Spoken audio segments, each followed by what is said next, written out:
Welcome to the Best Small Business Podcast, where we deliver powerful insights, breakthrough ideas, and simple solutions to make your business unbelievably successful. I'm Rich G. And I'm BJ Flagg, and this is episode 177, Forward Leadership. How does your team reflect on you? This is a great series. We've been excited to be able to present this to you. And there's so much to be said for your team. Yeah, we're getting a lot more listeners who want to learn about leadership, because the best marketing for your business is how your team treats their customer. Oh, and most businesses focus on everything else, and they don't understand that keeping the client happy is paramount to any business. I know. And the funniest part is your team is the perfect tool to help you do that. I know. Think of all those premier companies that have exemplary customer service. You remember them all: Amazon, Apple, Disney. I mean, yeah. How do you feel when you work with them, or how do you feel when you have a problem with them? How do they make you feel? It's like, oh my God. I mean, I was just telling a client the other day, whenever I take my family down to Disney World, it's a true vacation. I don't have to worry about anything. Yeah. I mean, it is really, in all these times where you do something as simple as at the end of a transaction in a bricks and mortar store, you walk around the counter and you establish eye contact and you hand the product to the person. Just that small little effort is absolutely amazing. And just making them feel, when you walk into like a Starbucks or Five Guys, where they go, "Hey, how you doing? How's everything?"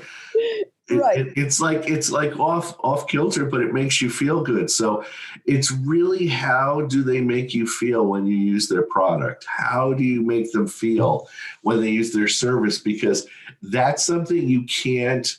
It's a feeling that your people get when they walk into your location, when they call you up, when they finally get the final product. How do you stand out outside of your competition? Yeah. Well, we've got some great tips. Rich, why don't you kick us off? Tip one is, did you start your team members off right? This is, how do you onboard your new team members? That right from the start, you have to ensure that your new team members get it, that they understand that there's a certain level, a certain standard that's held with all of your clients. And one of the best things to do is to leverage your best team members to be examples for the new people. You really need to show them how you can handle basic interactions and complex objections. It's just amazing teaching from that very get-go how much of a difference it's going to make on a lot. Even with complex objections, I know Apple has, they have scripts for everything. And you have to stick to the script. And the best way to onboard your new team members is first to teach them how to do it, then show them how you do it so they observe how you handle it, then watch them do it, and then correct them if needed.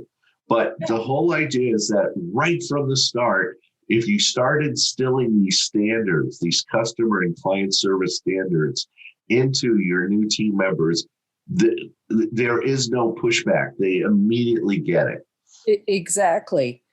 Tip number 2, did you explain the corporate culture to your team?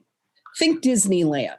This is basically, you had a vision for your company and how your company was going to feel to not only your customers, but to your team.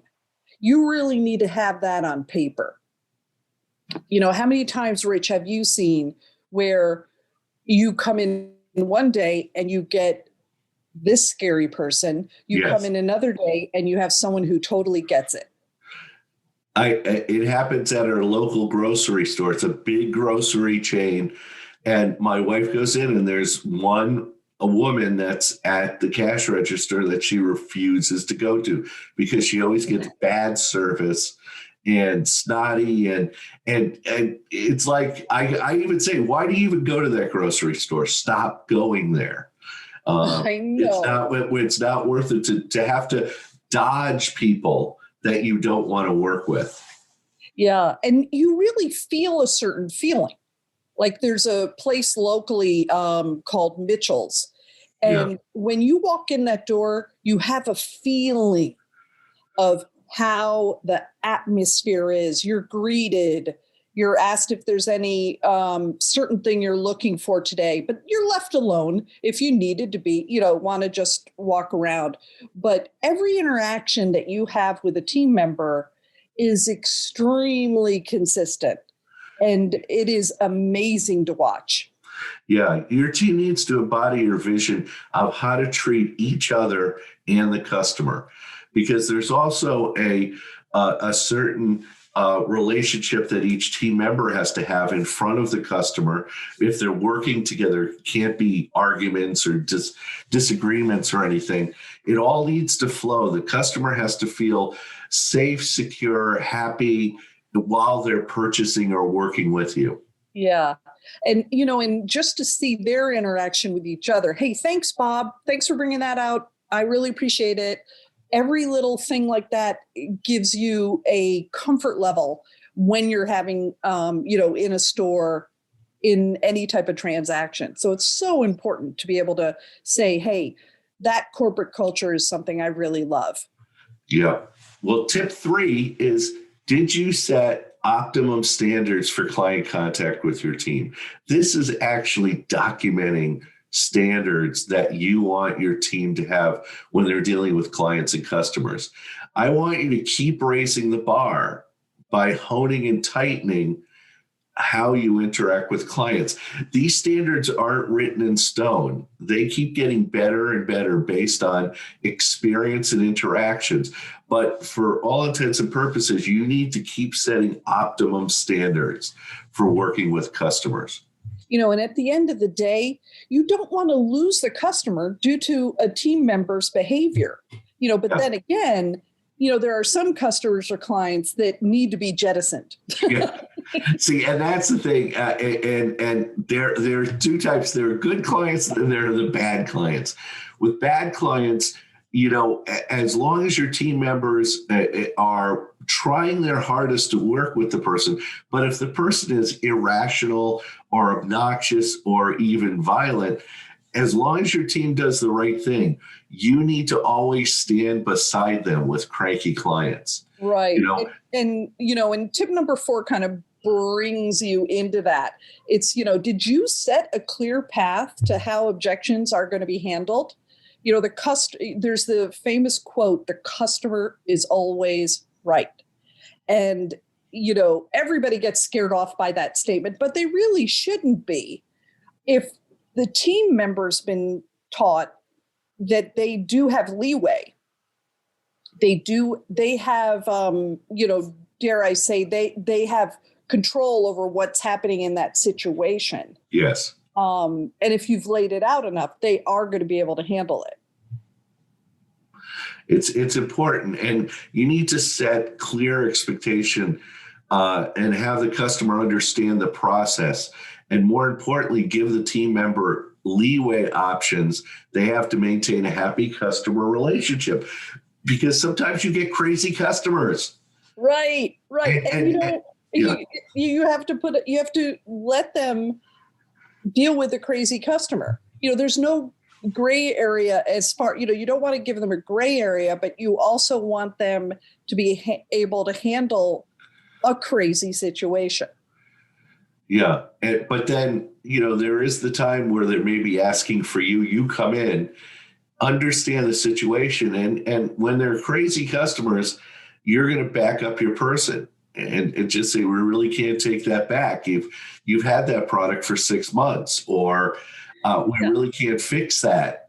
You dropped it into cement or something. And it's not our packaging, and you don't have a receipt. Yeah. So, there's definitely things like that. But, whenever I think of objections, I think of the micro objection, the little one, the one that would make the difference in the customer's experience. These two peaches are not quite right. Yes. Oh gosh, Mrs. Smith, let me get you some new peaches. They just came in. They look beautiful. There you go. Thank you. Hey, I give you 3 there. I hope you, thank you for coming in. A tiny little adjustment there, but you gave the empowerment to the team member. Exactly. Or tell them, go out with 3 and tell them we're really sorry. Here are some other ones. Let them shine too. So our resource today is one of our favorite books. It's a book I picked up while I was at Disney. It's called Be Our Guest. You probably know that song from Beauty and the Beast. Exactly. It's Perfecting the Art of Customer Service. And it's actually a Disney Institute book. This is where businesses go to learn great customer service. And this is one of their textbooks. It's called Be Our Guest. And it's applying the Disney philosophy to your business. And what is so exciting is that they really want to make sure that every contact made with your customer must be memorable. That person will walk away feeling that he or she has just made a new friend. Isn't that amazing? Like, they think of that entire, every little step. Just a great book.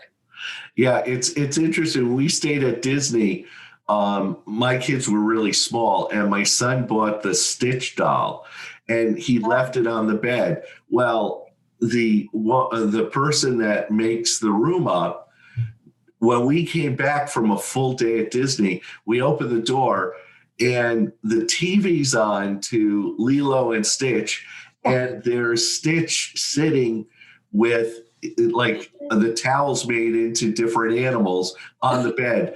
How do you think my son felt watching his Stitch doll watch Lilo and Stitch? I know. I mean, it like that gave me tingles just thinking about that. Just the amount, that's a small amount of effort, but a huge impact. Absolutely. Impact. Yeah. So Be Our Guest highlights the successes many of these companies have achieved, plus the key processes and best practices that have made Disney a trusted and revered brand around the world. So it's a great book. It's not too big. It's something you can whip through in a weekend, but it should be required reading for all of your team members. Yeah, definitely. Absolutely. And that's it for today. Thank you to our producer and editor, Rich Scalzo, the man who makes everything happen, bringing you the best small business podcast every Tuesday. Have an unbelievable week. Catch you later.